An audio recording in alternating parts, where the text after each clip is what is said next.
Hello, everyone, and welcome back to The Lion's Den. I'm your host, Matt, as always, and I'm trying an interesting experiment today. So, I get this really weird pop every now and again in the recording software. Don't ask me why, but I'm currently able to record both using Audacity and the voice recorder built into Windows. So, I will compare the waveforms later and see which one is better. It might add an awkward step to the process, but if it stops producing the pops, then I don't have to edit those out. And it'll be better. Anyway, let's talk. This week, we've got a few things to talk about. Now, Skyward Sword was released last Friday, as I said in the last episode, I believe. And I've been playing it pretty much non-stop. I've already got 16 to 17 hours in-game now. I would guess, 60 to 70% done with the story. So I'm kind of barreling down like a train as fast as possible because I'm used to how Zelda's work now, so things are kind of more intuitive to me than a new player, and two, I just really like it, so I've been playing it a lot. And when you're not jumping in and out trying to figure out where you were previously, it makes life easier because you can kind of just go. You don't have to stop. So I could talk about that for ages, but I'll go through the other two topics I've got, and then maybe this episode will be slightly shorter because I'll spend next week talking about just Skyward Sword.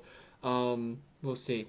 So, first thing I want to talk about, completely on a different tangent that's really random, I started using adaptive brightness recently on my phone and my tablet. I know. Bear with me. I turned adaptive brightness off years ago because I thought it was stupid. It would kind of jump around all over the place, or it wouldn't work, it wouldn't react and whatnot. And generally it would just make the screen really bright and then burn your battery to hell and back. So I turned it off and I was like, I'll just do it manually. I'll do it my way. I'll put it to what I want, where I want. But I always had the issue of whenever you go out into a bright sunny day from indoors, your phone was on like 20% brightness and then you need it at 100 whilst you're travelling outside and you can't see where the damn brightness slider is.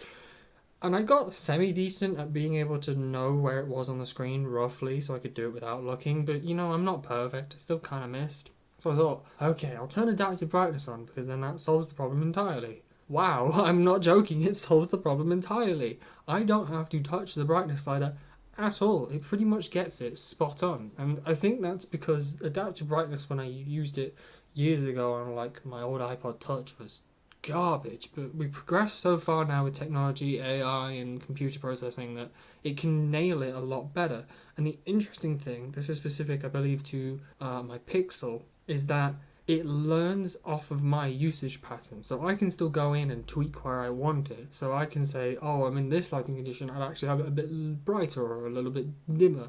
And it will then auto-adjust the brightness to that value in the next time it gets that scenario, which is brilliant because it means instead of it overcompensating or undercompensating, I can tell it, this is what I want in this scenario. My tablet, which is a Samsung tablet, also has adaptive brightness, which I've turned on. Now with my tablet, I don't care so much about battery life because it's got a huge battery in it and it lasts 2, almost 3 days anyway on a single charge. So that was more just kind of convenience because, tablets are big, you're a little bit clunky, especially if you're lying down in bed watching stuff on YouTube, you're in maybe an unfavorable position, you don't want to have to try and fumble around dragging brightness sliders. That's the biggest problem, is I'm stupid and I try and use chat applications on my tablet, and trying to type on a keyboard on a tablet and a giant screen is awful, trust me. So I really wanted to buy the Galaxy Book keyboard cover for my Samsung tablet because they're meant to work together, and then you'd have a keyboard so I can type like it's a laptop. But it's 100 or something quid, like 100 to 120 quid. It hasn't come down in price, even though we're on the Tab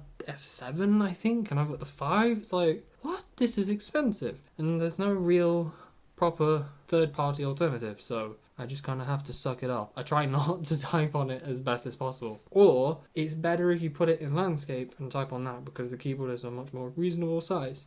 So anyway, the point of the matter is try adaptive brightness, because if you're like me and you turned it off years ago because it was garbage, it's probably a lot better these days because phones are better, technology's better, and if you have a Pixel or another phone that can use AI and whatnot to figure out where you're putting the brightness slider, that helps immensely as well.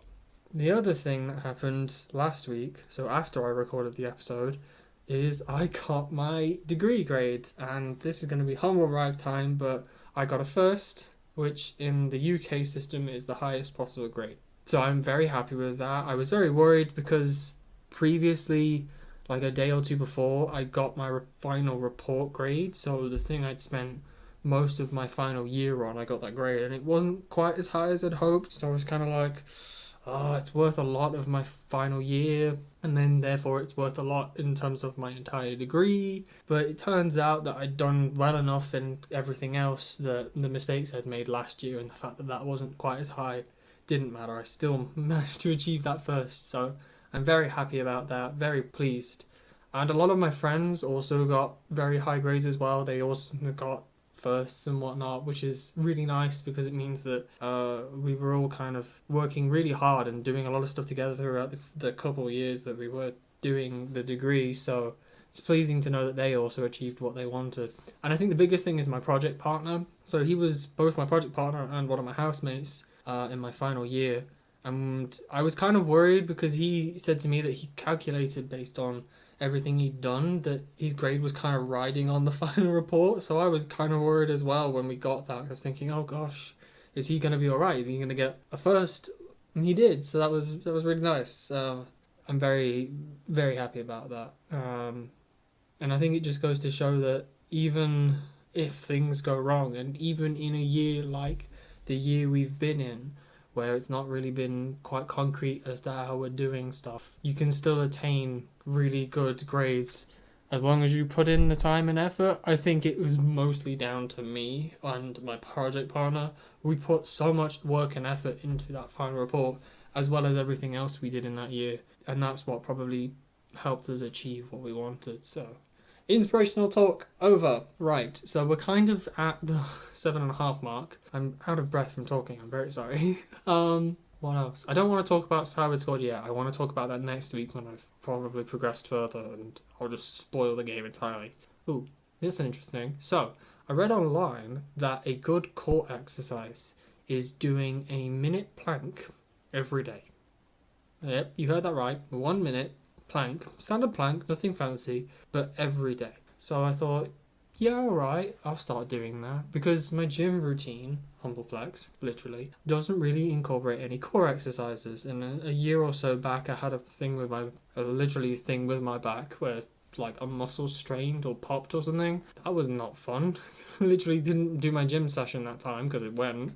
Booked into a injury sports clinic, went to get seen, and they were like, yeah, it's just like popped or strained, or I can't quite remember what they said, but they were basically like, yeah, don't go to the gym for a little while and just stretch it out. And they said it's probably because your core is weak that you've lost the stability and that muscle has given way when you try to do something. So I've been trying to incorporate more core stuff, and last year actually helped quite a bit because I got Ring Fit Adventure, which does a lot of core exercises. It forces you to do core exercises, which was good. And I found my love for Russian twists through that game.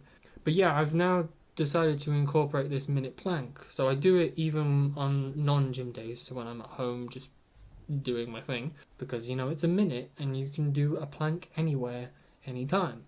But honestly, that first time I tried it was quite hard. I've done it, and every subsequent day that I've done a minute plank, I've done it fine. It's still hard. But that first day was like breathing really hard and really exasperated, and watching the clock thinking, please go faster, please. I just want to stop. And I've still got to do it today. I haven't done it yet, so we will see.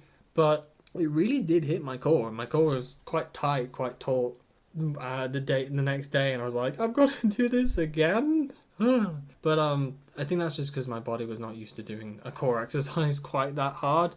And yeah, so it will definitely get easier with time, and maybe if I get to the point where I can do a minute plank easy, I might bump it up, say 1.5 minutes or 1:15 depending on how far I can go, because obviously it gets progressively harder the further you go. You can't just increment linearly because you're like, how quickly you tire out is not linear, it's exponential.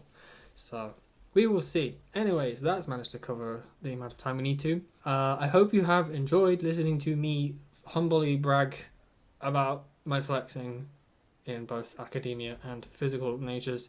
and also talking about adaptive brightness because why not? And I will see you all next week. Bye.